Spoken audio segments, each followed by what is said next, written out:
So my story. You guys ask about me.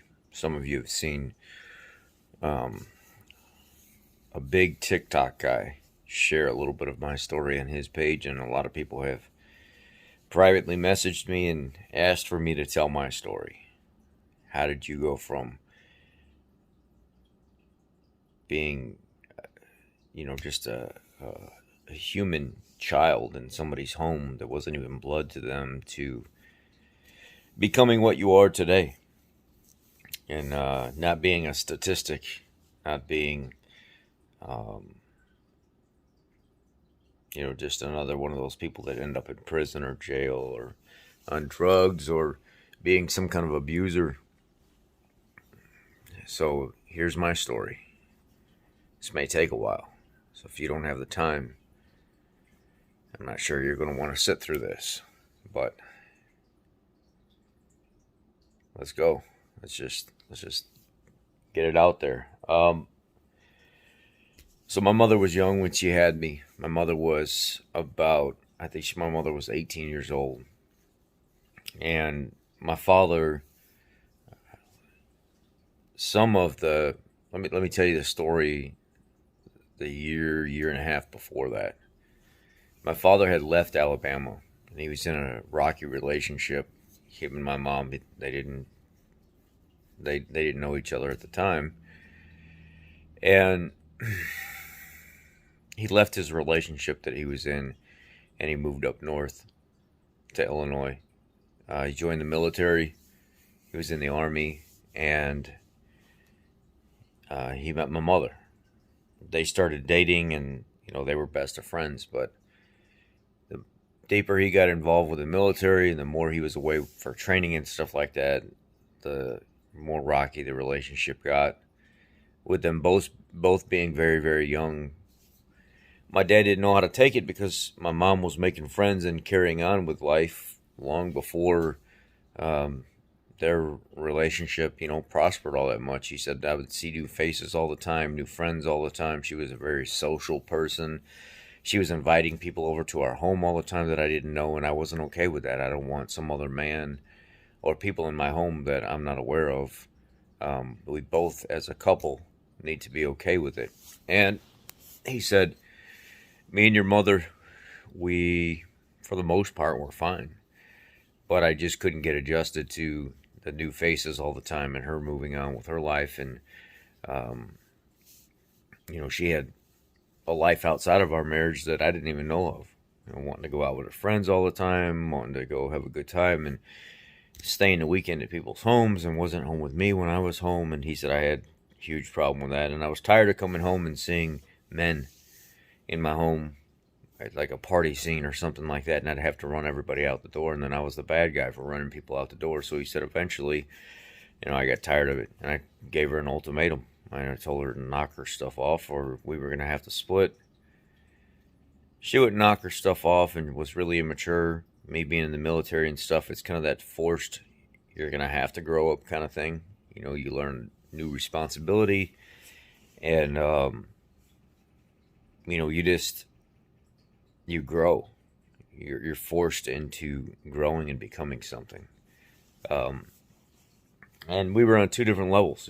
I'm wanting to do the responsible family thing, and she's wanting to do the party. I want to have random people over the house, and God knows what was going on. And he said I had enough of it, so I left, and he went back down to Alabama, and and picked back up with the relationship he had before he left. My mother calls him months later and says, I'm pregnant. You're the only guy I've been with. They get some kind of, deal going on with each other through conversation. He says, I'll be there for the baby. When the child's born, I'll be there, and I don't want to be in a relationship with you, but I'll provide for my child for sure. And she's upset about that because she thought he was going to come crawling back home. She was promising to change her ways and everything else, and she wasn't going to change her ways. She was going to stay exactly like she was. And he said I wasn't stupid, so I stayed exactly where I was and continued living my life. And I get a phone call about a month after you were supposed to be born. And, I'd been calling her and calling her and calling her, trying to figure out if I need to come up there and be up there with her while, she gives birth to you. And no call, no nothing. And finally, a month later, the child was dead at birth. So he said, I moved on with my life. I thought that you had passed away at birth, and it devastated me. You were going to be my first child, and he said it really bothered me for years and years and years and years, and I had to live with that, and that doesn't just go away. That's a feeling that you never forget, and we both moved on with our lives. Meanwhile, I'm alive and well and healthy, and she's taking care of me. And my grandparents, they get involved in the mix, and they are excited that they have a grandson. So excited to the fact that they wanted to have me over at their home all the time. And my mother did not like that, but being the grandparents, they got what they wanted, and Grandpa wanted me with him all the time. So I was with Grandpa all the time, working on cars and going to poker games and hanging out with his buddies, smoking cigars and drinking beers. I was always with Grandpa everywhere he went. He took me with him. I was his little man. And then a year later, found out that my mother has given birth to another child. She'd gotten pregnant shortly after I was born, 4 or 5 months later or something like that. But trying to recollect the story as I'm telling it, or as I've been told. And, by this time, Grandpa and Grandma, I'm pretty much there with them all the time. They're actually starting to take my mother through a legal battle where they want custody of me. And the story goes is my Grandpa and Grandma, they treated their kids like crap growing up. I mean, they got beat with switches and belts and sticks, and my grandpa was not a nice guy to his children. When you did something wrong, you didn't just get a whooping, you got beat. He made sure that whenever you thought about doing it again, you would think about getting beat, and he wouldn't do it again.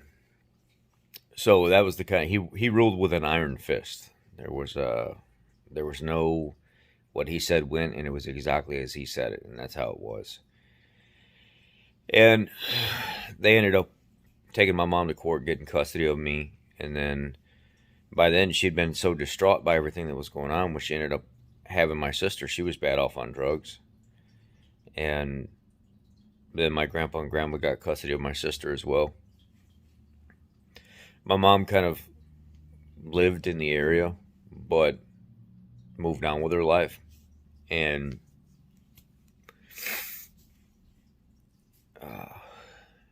my sister was like the bastard child of us to my grandparents. My grandparents didn't want a girl. They didn't treat her very good.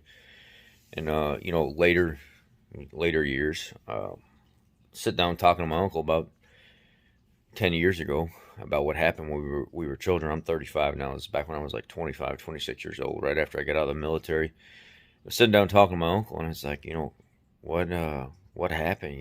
Why was she never taken care of like I was? And my uncle just straight came out and said, it was apparent to us children that Grandma and Grandpa didn't really want a girl.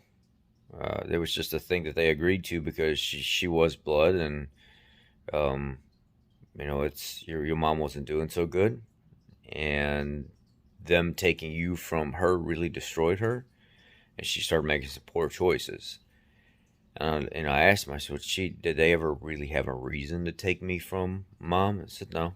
Back in the day, money would skew the court system more than it does now. So, you could pay a lawyer or pay a court to do anything for you. And with them being established and, retirement and everything else, the court system figured they were the better bet. Your mom was a single mom and didn't have anything for herself. She did all right. She was providing for you. She worked, 2 part-time jobs, and she was doing okay. She would have been fine. But Grandpa and Grandma wanted custody of you, so they were going to pay and do whatever it took to get custody of you. Okay. I mean, it is what it is, you know. I mean, I got the story, I got the truth of what was going on. But he would say when I'd come in off the truck, he said, "Hell, I started driving a truck when I was 17 years old, and you know, by the time I was 21, I'm driving over the road, and I'd come in, and you know, your sister'd be laying in the baby pen, shitty diaper, pissy diaper, and stuff like that, crying, have a rash, nobody taking care of her and stuff. I'd come in, grab her out of it, change her diaper and stuff like that, play with her for hours, take her out in the truck with me, you know, go out to dinner and stuff, take your sister with me, because you were always taken care of. You were the little prince of the family, you know, you were Papa's man. So, you know, you were the baby. That's what they wanted. And your sister was not taking very good care of it at all. So at this time, let's just say ballpark, I'm 2 years old. My sister's a year old. We're about 1 year and 1 month apart from each other. And my grandparents, one of them passed away. Then the uncles and aunts in the family, they're all fighting about who's going to get custody and who's going to get this and who's going to get that. And one of my other uncles at the time, he was the only one that was actually with somebody, you know, that he was looking to get married to. So the court system found my uncle that nobody wanted to get us because he was a very irresponsible, deemed fit to get us kids, me and Gracie. And he wanted custody of us for the Social Security check. My grandpa had, you know, hundreds of thousands of dollars put away, and he wanted that money. And we didn't, I mean, they didn't know what the agenda was. So he ended up getting custody of me and my sister. And those checks started rolling in. Everything was fine when he was around. But over the years, you know, as I'd get 5, 6 years old, my sister would be 4 or 5 years old, her or him and the woman that he was with, they would begin to fight a lot.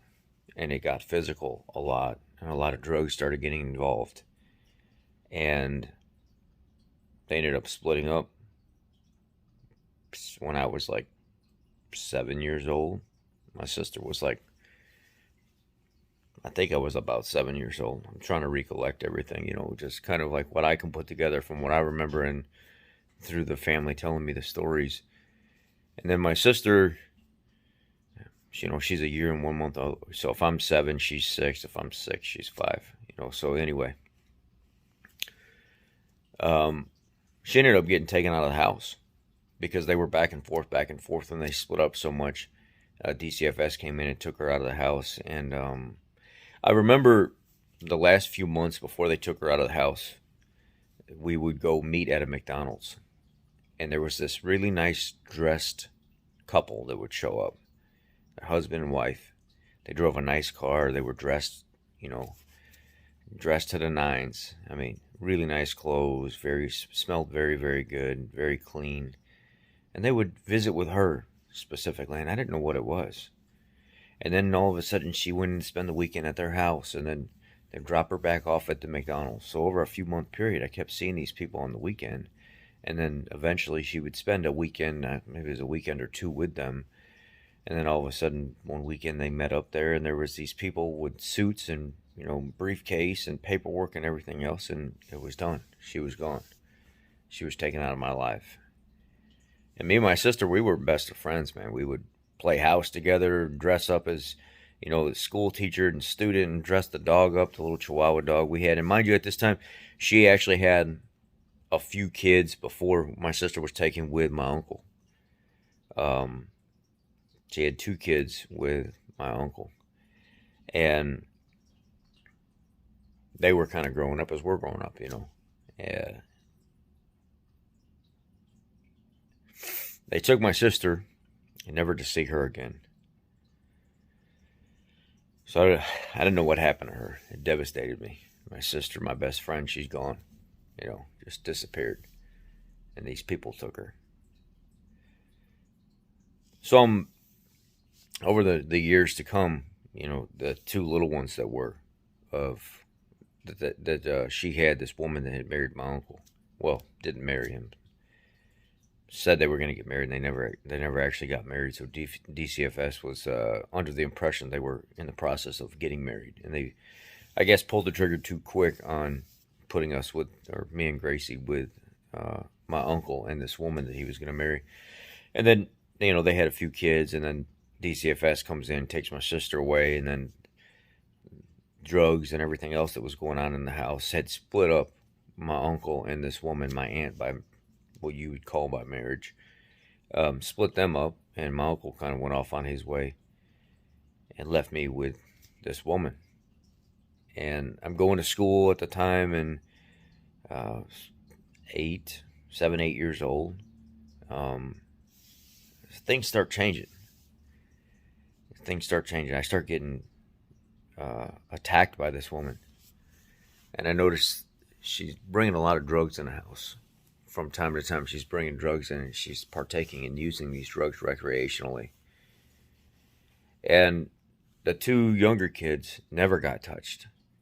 They didn't get beat at all. That was her blood, it was her children. I was the one that was not her children. I was the one that inconvenienced her because my uncle took off and left me with her. And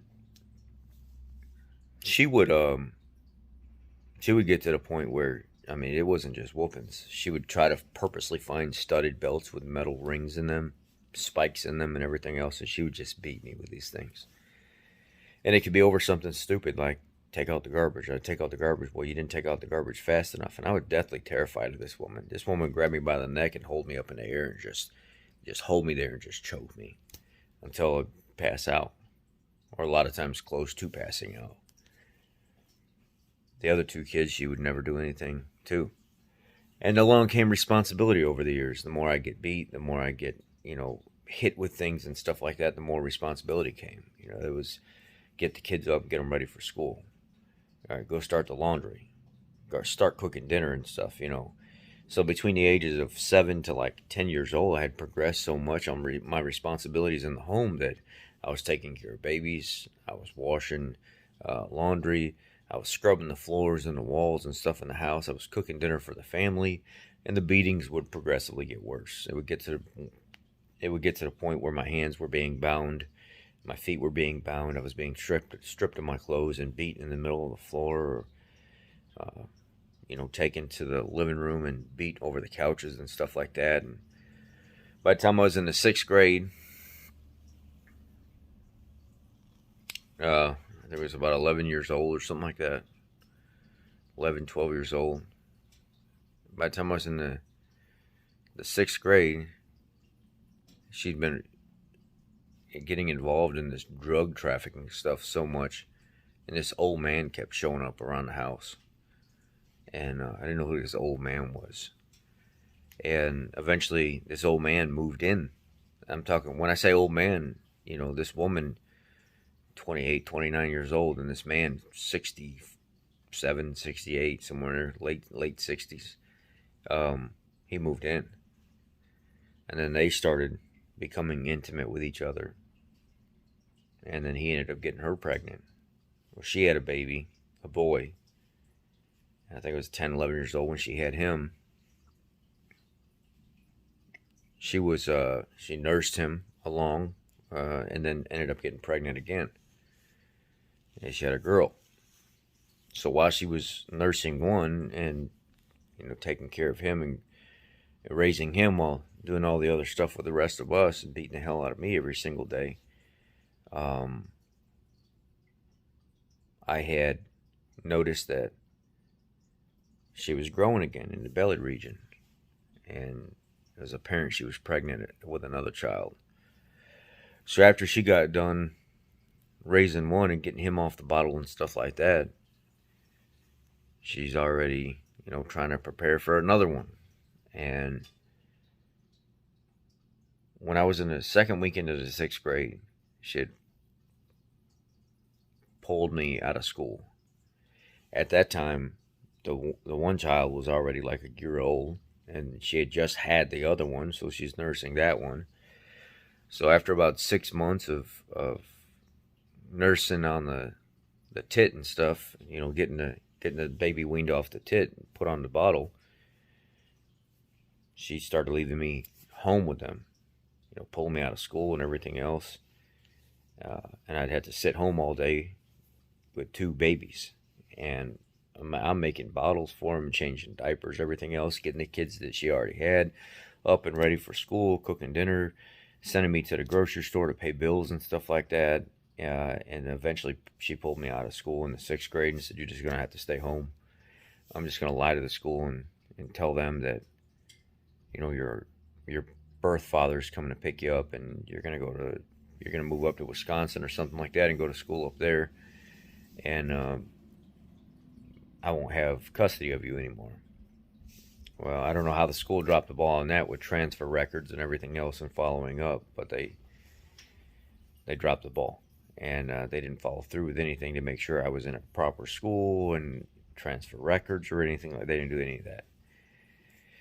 So I stayed home, for years, raising these kids. I was all they knew. She was gone, throughout the night a lot of times, most of the day, a lot of times gone for days on end. They had a room in the house that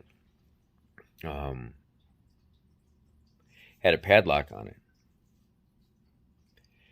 And they would go to that room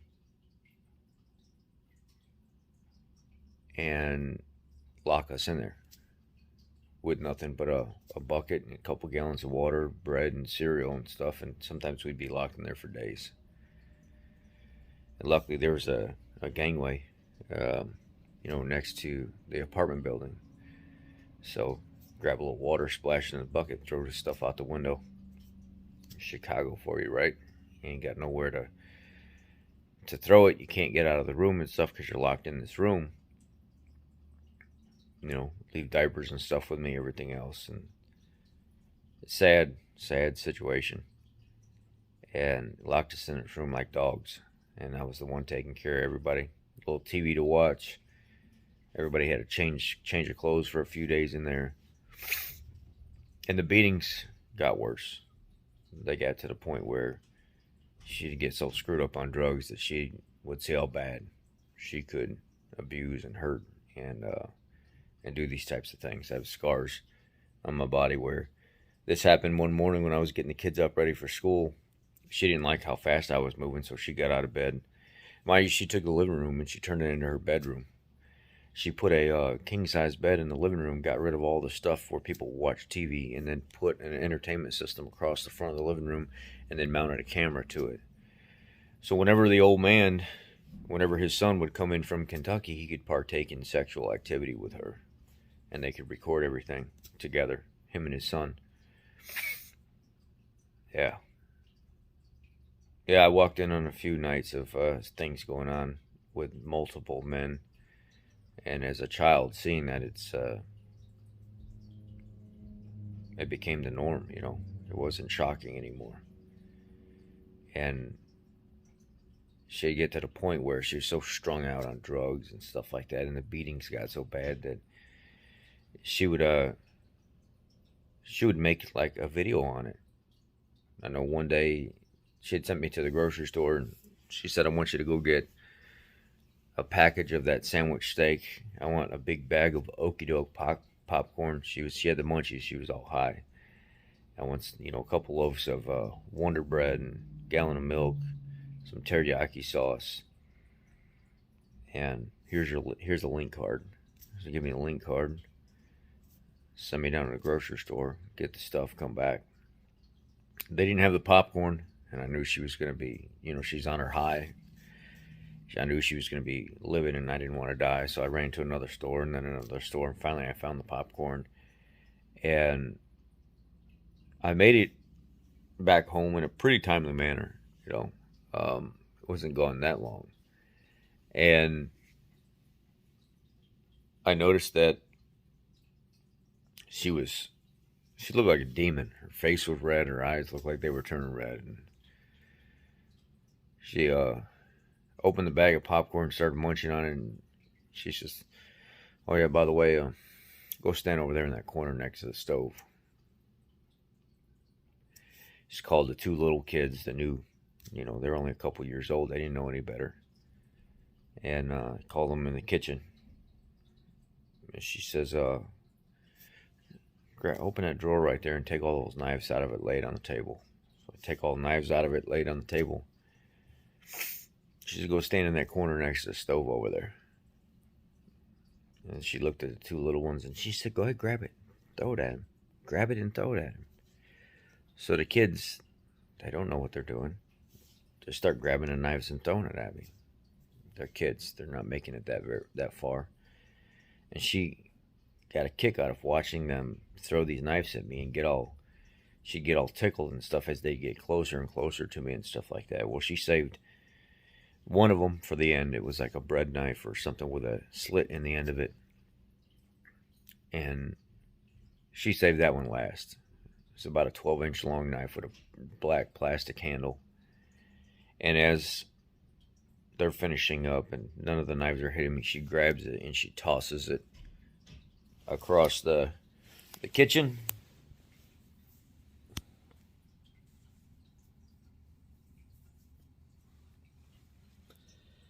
And it lands right there in my knee. Cut my knee open about that big. I'm bleeding all over the floor. Packs my knee full of gauze and everything else to stop the blood, and then duct tapes it up, and slowly healed into a smaller wound. This lady would take screwdrivers and stab me in the arms and stuff with it. I've got like little scars where you can see like the little white marks and stuff. The little nicks and stuff in my skin where she would stab at me with stuff. She would make a video and tie me up and put me on the bed and in the living room with a camera recording and just beat me until my back was bleeding. I remember one time she beat me for almost an hour and a half, so high on drugs, and it turned her on. I think seeing the blood and the bruises and how you could torture somebody and have them recover from it and do it again and again and again turned her on. And I remember standing in the living room, or not the living room, the dining room, and I'm standing there.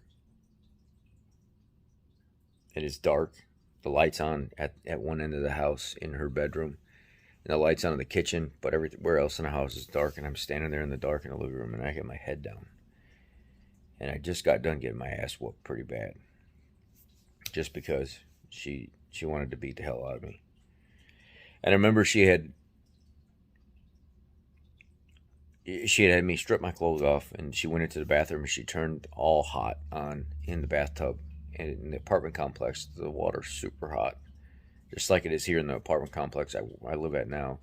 Super hot to the point where you can't put your hand under. They got the water heater turned up so damn high that it'll burn your skin. Turned it up all the way, or she filled the tub up all the way. And then she says, "Come here." And then I go to step into it, but I can't. It's burning my feet. Just trying to put my feet and legs into it, and I'm having to catch my breath because it's so hot. And as I'm stepping my feet in it, my body's starting to go into kind of like shock. And then I'm starting to lower myself down into the water. And she was so high. I mean, it was like she didn't even know where she was at. She was grabbing my face and my hair, and she was shoving my head down under the water and holding me there for like 10, 15 seconds at a time.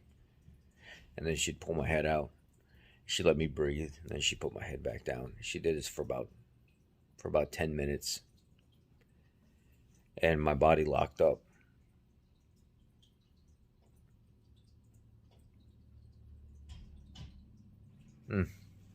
My body locked up, and I couldn't move. And she dragged me over to the side of the tub and just left me lay in the middle of the bathroom floor, and then walked out. And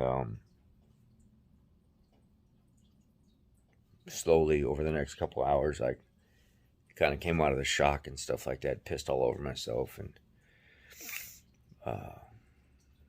that same day that I was standing in the dining room with it all dark and stuff like that, that happened that same day. I just got done getting my ass whooped and beat and everything else because she would get high, and we would I think when I was about 10 years old, they would start taking me with them to these different locations. There would be a different garage door opener all the time. And part of the job was you would go down an alleyway and you would keep hitting the garage door opener. And as you would hit the garage door opener, garage would open. It could be a random garage anywhere. And then you close the garage behind you, park your vehicle up real close next to the garage, and then you go through and you find a kilo of Coke. And you'd grab that kilo and you'd transport it back. Sometimes there'd be, tens of thousands of dollars involved as well. And, in this home, I was taught how to divvy out cocaine. There was electronic scales or finger scales, different types of packaging material. There was lots of guns and money and stuff, and she had made hundreds of sex tapes and tapes where she would record herself abusing me, and there was boxes and boxes of baking soda where eventually I was taught to divvy this stuff out. And whenever she was done, she would always give me the spoon back. And it was like a thing that she had to have me do to make herself feel better. She would say, lick the spoon. And I knew if I didn't, I'd get beat. So I'd, lick all the Coke off the spoon. And then my mouth would feel numb and feel like my tongue was falling down my throat and stuff. And I never understood why she wanted me to do that, because I still don't know to this day why. Maybe it's just the sadistic part of her wanting me to partake in her activity. I don't know. But at 10 and 11 years old, I'd already tried Coke. How many times? After being taught how to do this stuff and weigh everything out. It was a 50-50 cut. It was 50% Coke, which was 87% pure. It's the highest street value you can get at the time.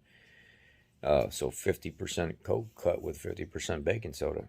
And, sometimes you give, depending on how much the people are paying for the product, you'd give them a more pure dose or you'd give them less. So if people wanted pure, they were paying, premium price for it.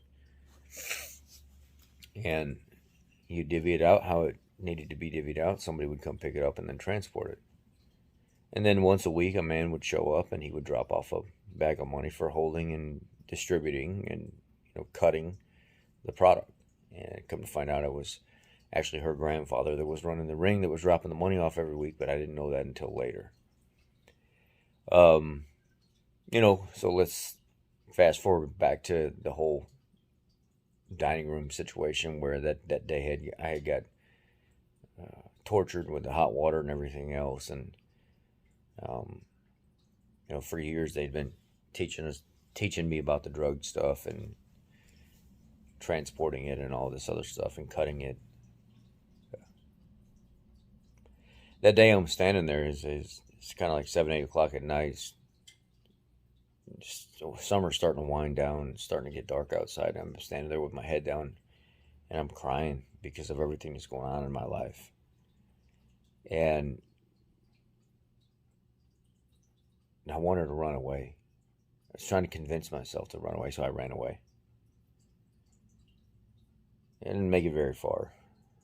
It was late at night. The police picked me up and brought me back home. I tried telling them about what was going on, but they didn't want to hear it. A couple months later, same thing happened. I ran away for 3 days, and I stayed at a friend's house that I had known from back when I was in school. And then his mom made me go back home. Then I ran away a couple more times, and I just lived in the park and, lived on the streets. And after I got the hang of running away and trying to figure out how to live away from this situation I was in, eventually, the 5th time I ran away and I was gone, and I never went back. And that's why I'm here today talking to you. The 5th time I ran away, and I lived on the streets of Chicago for months. Sleep on the park benches, sleep up on top of this hill in the park off Western Devon, climb over the fence and go to the top of the hill and sleep there at night. I go through the drop boxes, the donation boxes, and try to take clothes out of it. And I beg for food out of the back of restaurants as they're throwing everything out at night. People are bringing stuff and throwing it out. It's just, can I please have any extra food and stuff you have? I'm hungry. And that's how I made it. I made it by going to the grocery store and asking people if I could help them unload their groceries for a quarter or something like that. And, buy little Debbie snacks and stuff, little 10-cent candies. And I learned to live on the streets. You learn to get by. You learn to hustle. Eventually, I got tired of doing that, so I just went to the police and I told them everything that was going on. So they drew up an action plan to actually move in on these people at the right time, take the kids out of the house that were there, get her in custody and the old man that was living with her in custody, because come to find out that old man he was a shot caller for her grandfather, the leader of the Irish Mafia, the drug smuggling ring that they had. And he would carry out any kind of demands and stuff that were done if somebody got hurt for something or money had to be collected. That was the old man that was living in the house that got her pregnant with the two kids. And the police had waited to the right time. About 4:30, they show up at the apartment building. They stage outside in the alleyway and everything else. When he shows up about 5 o'clock, they move in. They go into the apartment building. They arrest him at the same time as he's walking across the alleyway to go into the back of the apartment. They arrest the old man. They go into the house. They seize like 17 kilos of cocaine, tons of cash, guns, all the tapes and stuff. Took the kids out of the house. And she had only went to jail for 2 days. They let her go. He went to prison. But somebody from Kentucky came up and bonded him out for like $1.5 million. He's dead today. This years later, he died. A few years ago, she actually died as well. She died at like 44, 45 years old, I found out, from some kind of, she had multiple heart surgeries between the ages of 38 and 45, and she ended up dying. The old man that she was with, he's old as fuck, so he had just ended up dying of old age. The two little ones that he had got her pregnant with, they're older now and they've got kids, and they're still young. I think they're in their mid to late 20s, and I think they're like 27, 28 years old. So I'm 35. So yeah, that sounds about right. And then the two that my uncle had with the woman that was doing all this stuff to me, they're also 27, 28. One of them is. The other one, she's like 31. She's got a couple kids. And when I went to the police and I told them everything that was going on, and they moved in and they arrested all these people and put everybody in foster care and stuff like that, I went into the foster care system and I moved around from home to home to home to home from the time I was 13 years old until I was 17 years old. And I got tired of it. The stuff I seen in foster care is just wild. The amount of foster families that are just doing it for money, that don't care about the children. The amount of foster families that will foster, 6, 7 kids for a $500, $700 check every single month. You get enough kids and $3,500, a month coming from foster care from the state. Then you got a mortgage payment, you got your car paid and everything else. You still work your regular job. You pack all that stuff away and you just feed them all the junk you want, and barely take care of them. And it is what it is. I've seen the kids in foster care all sleeping with each other in the same home. I've seen foster parents doing stuff with children. Eventually, I was in a real nice foster home, but I kind of got tired of the situation, being moved from home to home to home. And then they said they were going to move me again. And I was like, nah, you're not going to move me.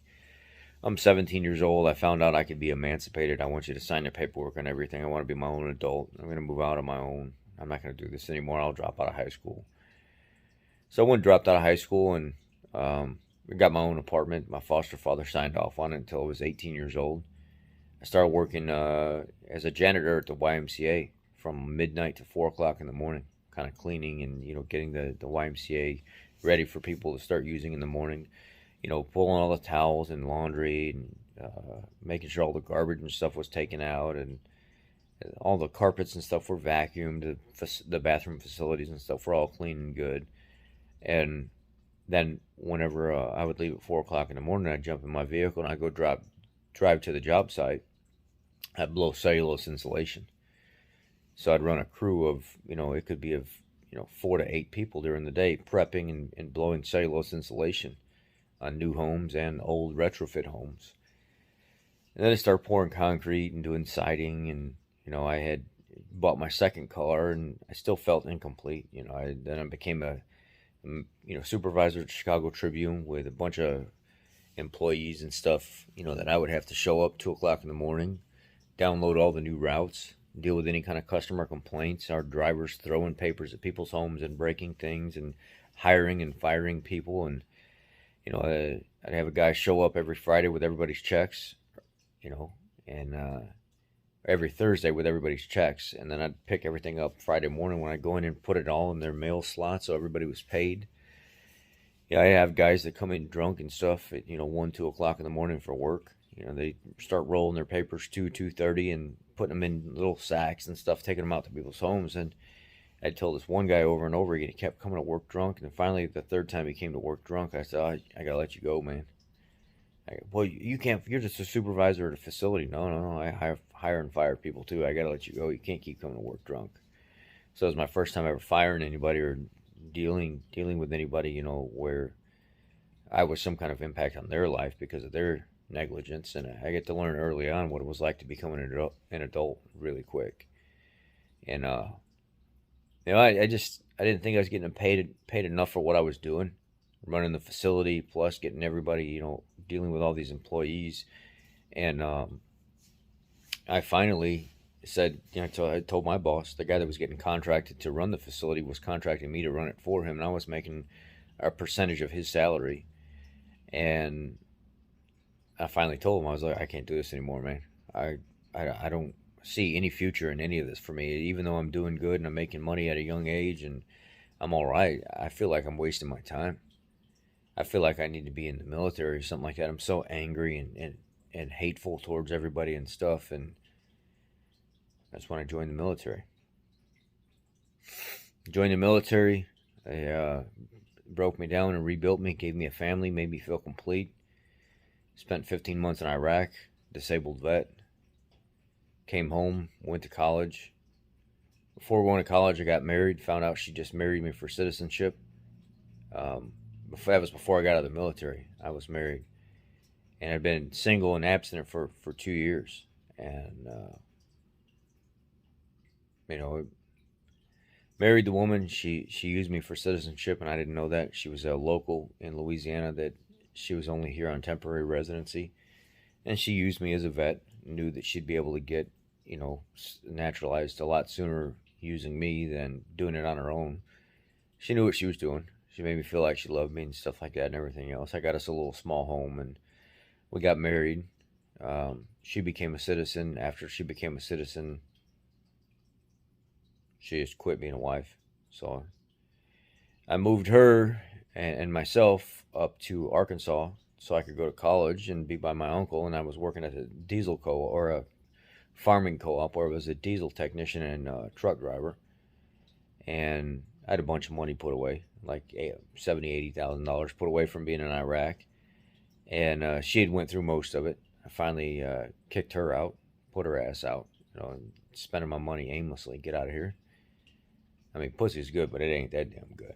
I mean, let's be real. I'm not about to let somebody destroy my life because of that. And excuse my French, I didn't mean to say it like that, but it is what it is. And I sent her on her way. She went back home with her father anyway, and then come to find out, her mother did the same thing to her father, and that's how her father got trapped.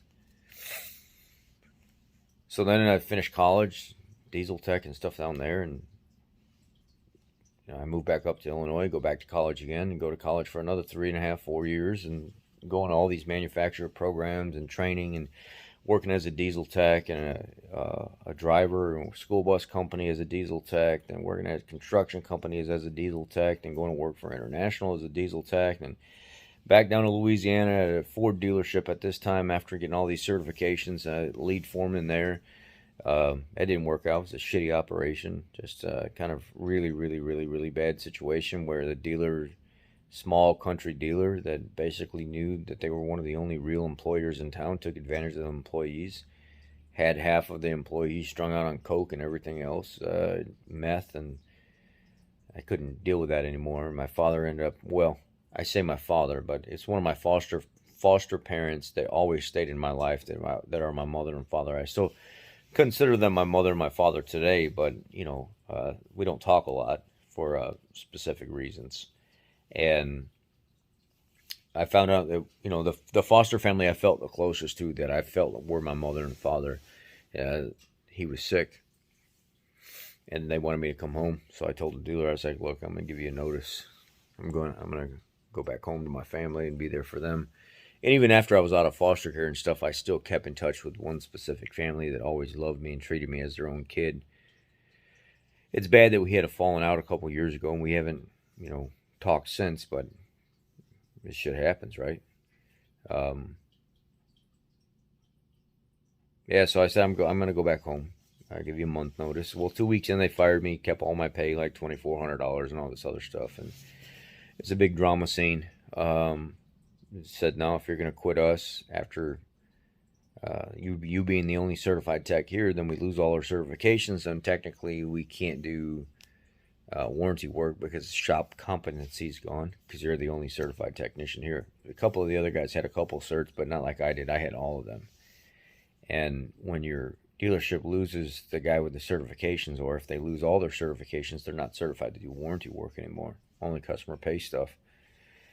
And I come back up here, and I knew a guy in the diesel field. He put me on with a Rush Trucking, or Rush Truck Centers, biggest trucking outfit in the entire world, from what I understand.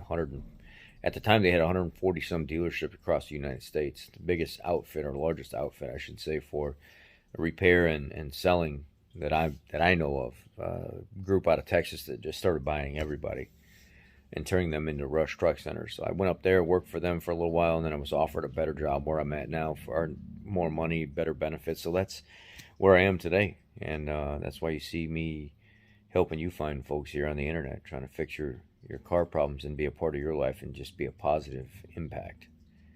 Apologize that this is so long, but I'll leave an article on my life, on the arrest and the drugs and everything that was found in this home, in the pin post. But some people asked me to tell your story, tell why you're here. I'll close it with this. I didn't want what happened to me to dictate my life. I didn't want what happened to me and the way I grew up to make me a statistic. I didn't want to be part of that mindset. I wanted to make something of myself. I didn't want to be, a drug addict or an abuser or a molester or anything like that. And a lot of people thought, because of everything that I went through, that's exactly what I was going to become. There's no way this boy's going to turn out right. He's going to be in trouble and everything else. No, I went back. I got my GED. I started going to college. I eventually met my sister when I was 17 years old, right after I had got out of foster care. Somebody had contacted me from DCFS and said, we know where your sister's at.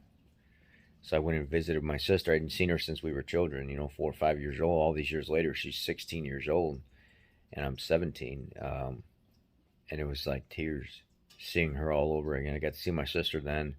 When I was 18 years old, I talked to my mother for the first time on the phone. A lot of tears and emotion and stuff in her mind, and just very sad about the situation.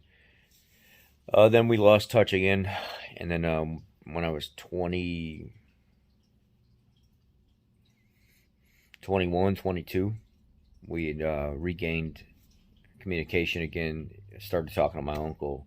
I had never talked to my uncle my entire life, and that's how me and my uncle started building a relationship. And then he got me and my mother in touch, my birth mother in touch, and then I let her move in with us for about 6 months on a military post, and it was a disaster. she kind of lived in that. She lives in that mindset. Woe is me. Everybody owes me an apology. All this bad stuff happened to me in my life. Didn't feel really any remorse for not trying to fight for me and my sister at all before uh, she had lost custody of us. And I realized the type of person she was not what I really wanted in my life. So I had to part ways with her. I asked her to actually leave, pack her stuff, and find a place to go because I can't leave. I can't live with somebody with that type of energy. You're not going to get an apology for everything that happens to you. Sometimes you just got to move on and chalk it up as a loss and just know that it makes you a better person having to deal with it. Hopefully, you gain some knowledge from it. Me and my uncle, we kept talking. We still talk to this day on and off, and he's been a part of my life since then. I ended up meeting my birth father, James Valentine. I ended up meeting my birth father when I was 25 years old. My uncle tracked him down. He's a bounty hunter. So after I got out of the military, I was a bounty hunter for a while. I tracked people down across the Midwest, ending up in states outside of the Midwest as well, working for a bail bond company out of Arkansas.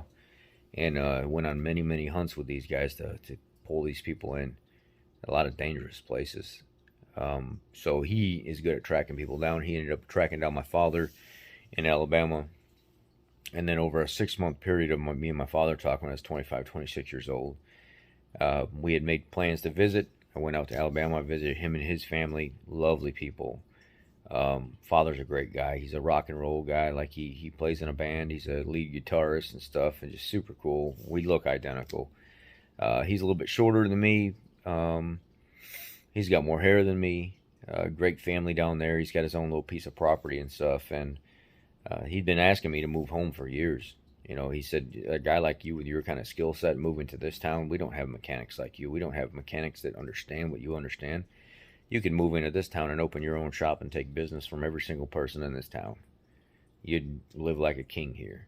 And he said, we don't have people with your type of education that move into these towns, not for what you do. So he's been asking me for years to move down there and just open my own facility because they get you can open a shop down there. You can have yourself a 10-bay shop down there, pay $800 a month because of how cheap everything is. So it was always a thought, and I ended up, parting ways with talking to my mom because she just the years of the drugs and the abuse and the lifestyle that she lived, it's not something I wanted to be a part of. And I talked to my sister. I do still talk to my sister every once in a while. Gracie, she had her first kid here. She's 34 years old. She had her first kid at 34. It's a beautiful baby. Absolutely adore him. I got a couple sisters by my father from another marriage. I got 4 sisters that I don't really know all that well. I've been talking to them and know them on and off for years, but that's about it.